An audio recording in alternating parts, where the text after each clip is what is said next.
안녕하세요. 안녕하세요. 네. 오늘 제가 궁금한 게요. 요즘 도파민 중독이라는 네. 말이 유행인데 그게 정확히 어떤 뜻일까요?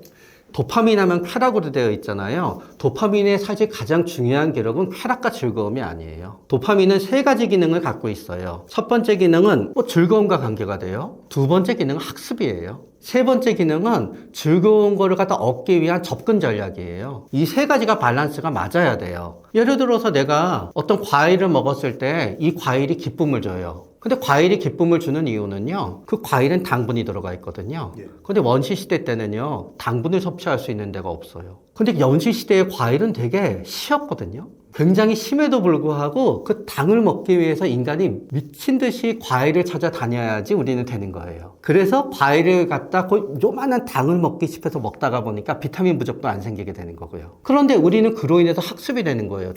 저절로. 우리가 여긴 비타민이 있어는 아니지만 과일이란 게 있어. 이 과일이란 걸 먹지 않으면 안 돼라는 걸 배웠어요. 그 배움으로 인해서 또 기억하는 거예요. 과일은 달고 쾌락을 줘. 그러니까 그 과일을 얻기 위해서는 나무로 잘 올라가는 전략을 하건 사다리를 말든 나무 따기를 하는 거지요. 도파민은 이 세 개에 다 작용하는 거예요.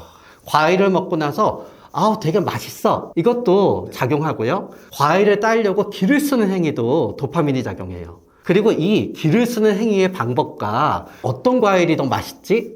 때 기억하는 거 역시 도파민이 작용해요. 그렇기 때문에 도파민 중독이라고 하는 분들은 어디에서 미스매치가 나냐 하면은 뭔가를 갖다 내가 원해요. 그 원하는 게 나한테 얼마나 기쁨을 줄지 사이에서 균형이 맞아야 돼요. 그런데 나는 이만큼 원했는데 항상 가지면 요만큼 기쁨만 줘요. 그러면 나는 계속 가져야 되겠지요. 거기에 문제가 있는 분들이 결국은 자극 추구도가 지나치게 높아져요. 그래서 실질적으로 오히려 도파민 시스템이 잘 작용하는 분들은요, 빨리 지겨워하고 그러는 게 아니라요, 삶에 있어서 뭔가 의욕적으로 살면서 계속 목표를 많이 이루어내는 사람들, 의지가 강하고 의욕적이며 성취도가 높은 사람들이 사실은 도파민 시스템이 잘 발달된 사람들인 거예요.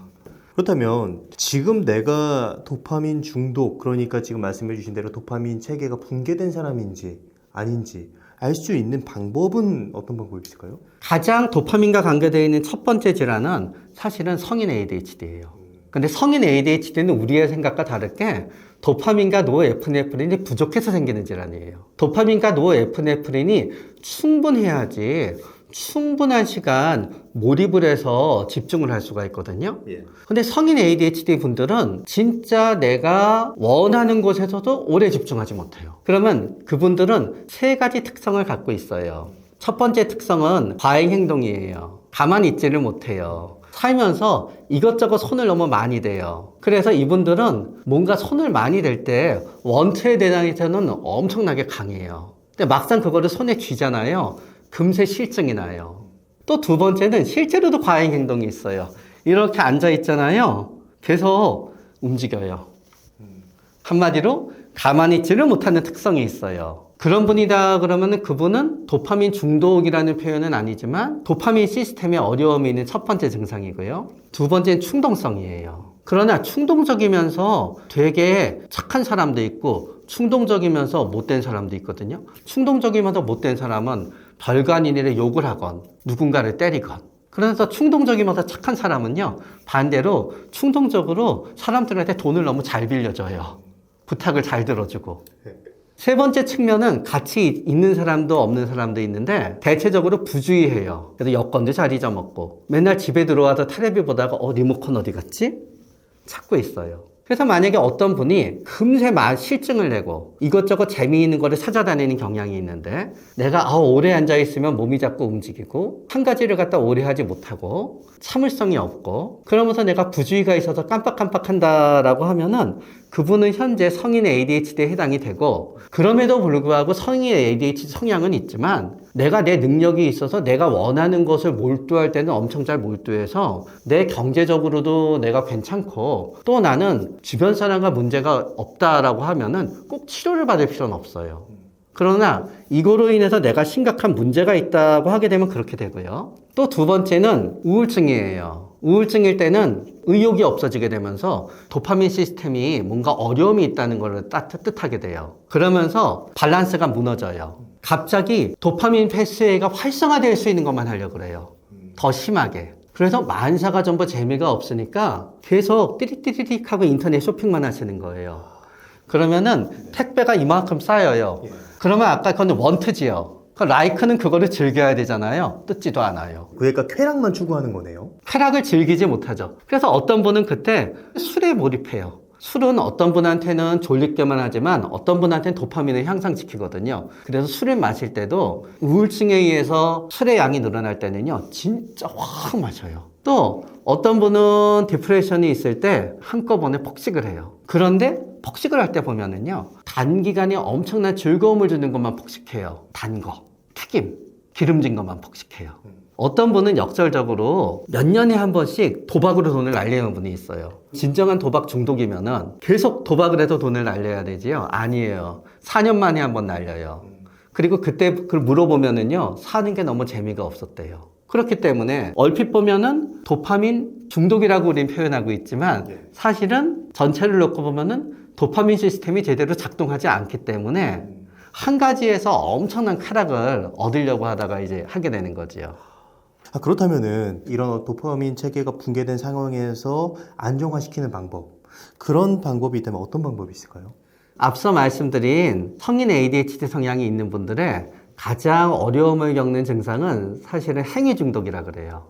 가장 흔한 거는 게임 과몰입이에요. 그런 다음에 뭐 쇼핑도 있어요. 드물긴 하지만 도벽도 있어요. 그러면 행위 중독인 사람의 문제는 뭔가 하게 되면은 이 행위를 하면은 이만큼 기쁨을 얻을 거라고 생각하는데 이 행위를 했을 때 원하는 기쁨이 얻어지지 않기 때문에 계속 그 행위를 반복하게 되는 거예요. 이런 경우에는 결국 치료를 받아서 내 낮아진 도파민을 갖다 일정 수준을 유지하게끔 치료를 하게 되면은 나의 행위 중독도 줄어들게 돼요.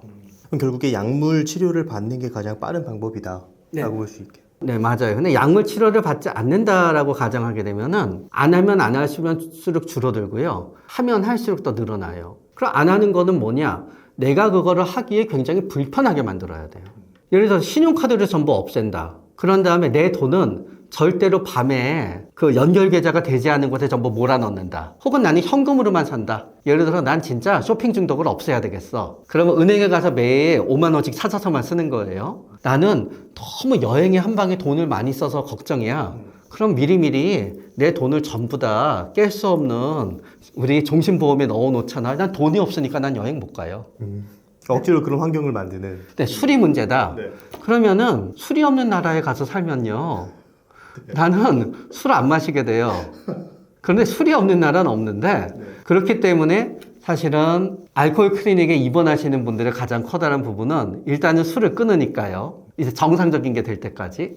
그렇다면 이런 어떤 도파민 체계가 붕괴되는 걸 막기 위해서 우리가 좀 더 뇌를 건강하게 만드는, 예방할 수 있는 차원은 어떤 것들이 있을까요?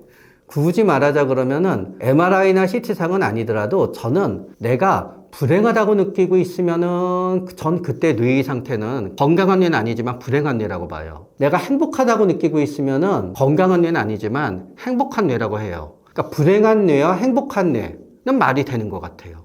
결국은 내가 행복한 시간을 오래 가지게 되잖아요. 그러면 내 뇌는 행복한 뇌예요. 내가 불행한 시간을 오래 가지면은 내 뇌는 불행한 뇌예요. 그렇기 때문에 어떻게 생각하게 되면은요, 엄청나게 나한테 피해만 주지 않으면요, 퇴근하고 나서 6시간 게임하면서 굉장히 행복하거든요. 그러면 그분이 건강한 뇌를 가지는 방법은요, 6시간 동안 매일 내가 좋아하는 게임을 하는 거예요. 그러나 그분이 게임을 중단하고요, 별로 나한테 필요치는 않지만 뭔가 그래도 어떻게 쓸지 모르니까 혹은 이런 생활에서 벗어나야지 생각하면서 영어 공부를 하기 시작하잖아요. 그래도 불행을 느끼잖아요. 그분은 나의 행복한 뇌를 불행한 뇌로 바꾸는 거지요. 그런데 보통 많은 분들이 건강한 뇌를 만들어요 하는 방법으로 권해드리는 것들은요, 다 재미없고 지루한 것들이에요. 그럼 그걸 하는 동안 내 뇌는 재미없고 지루한 뇌로 바뀌어요. 그렇기 때문에 과하지만 않으면요, 적당히 즐겁고 뭔가를 하는 게 그 마음이 행복하고 즐거운 상태를 오래 유지하는 게 내 뇌가 건강한 뇌가 행복한 뇌라고 가정하게 되면은 행복한 뇌를 만드는 방법이에요. 즉 매일매일 매시간 가능하면은 하기 싫은 것과 하고 싶은 게 있으면은 하고 싶은 쪽을 선택하시고요. 심심한 것과 재밌는 게 있으면 재밌는 쪽을 선택하면은 내 뇌는 건강한 뇌가 돼요. 다만 여기서 내가 그걸 해도 그만큼 어떤 만족도나 네. 그런 것들이 크지 않았을 때는 문제가 될 수 있기 맞아요. 때문에 그거에 대해서 이제 치료를 받거나 네. 어떤 행동을 하는 게 필요하다. 맞습니다. 아주 제 말에서 저보다 더 정신건강 전문가셨습니다. 아이, 별 말씀을. 네. 네. 자, 그럼 마지막으로 하고 싶으신 말씀 있으시다면 어떤 게 있을까요? 사실은 저는 ADHD인 분들한테 항상 치료를 받을 권리와 치료를 안 받을 권리가 있다는 걸 말씀드려요. ADHD 성향이 있다는 거는 굉장히 인생을 재밌고 즐겁게 산다는 거거든요.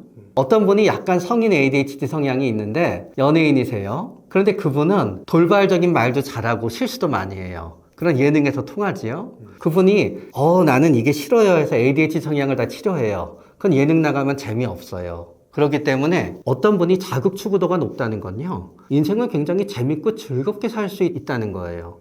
그러나 그 자극 추구도만 높아서 자극을 추구했지만 그 추구하는 자극이 나한테 상응하는 기쁨을 주지 않을 때만 문제인 거지, 항상 자극을 추구해서 상응하는 기쁨을 느끼고 내가 내 돈 벌어서 내가 내 생활하고 또 내가 내 주위 사람한테 엄청 피해를 주지 않으면은 누가 보기에 내가 경박해 보인다고 해서, 누가 보기에 내가 저축을 별로 안 한다 그래서, 남이 나한테 바꾸라 그래서 그 말에 전 휘둘릴 필요가 전혀 없다고 생각해요. 그래서 도파민 중독이라고 생각하시는 분들도 사실은 대부분의 분들은 도파민 중독이 아니라 그냥 즐겁고 재미있게 생각하시는 거기 때문에 즐겁고 재밌게 사는 거에 대해서 너무 죄책감 느끼지 마세요. 오늘 최명기 선생님을 모시고 도파민 중독의 정의와 도파민 중독을 어떻게 해결해야 하는지에 대한 이야기를 들었습니다. 그럼 오늘의 심리학은 여기까지 하도록 하겠습니다. 좋은 말씀 해주셔서 감사합니다. 감사합니다. 감사합니다.